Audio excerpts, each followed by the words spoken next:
hold him to account.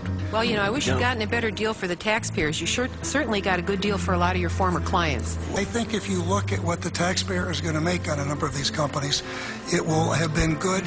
But the biggest advantage to the taxpayer is what didn't happen.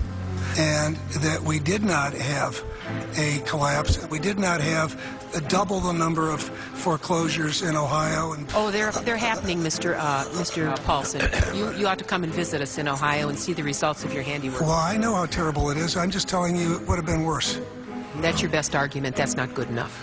You probably don't agree there was a crisis. I agree it was a crisis of your making for very... The gentlewoman's time has expired.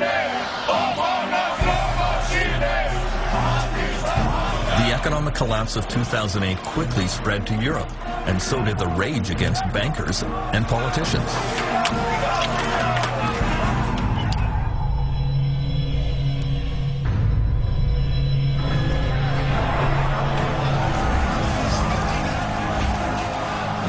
The 2 years since the financial meltdown have been marked by constant violent protests overseas.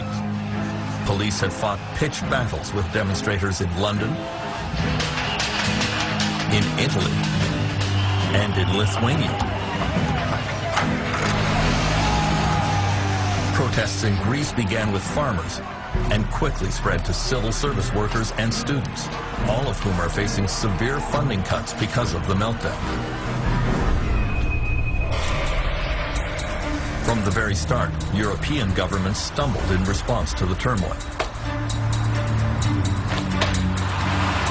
Conflicts first appeared at this meeting in Paris on October 4th, 2008.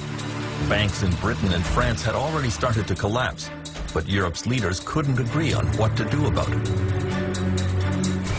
France's Christine Lagarde had proposed a European rescue fund for troubled banks, but Germany's Angela Merkel wanted nothing to do with bailouts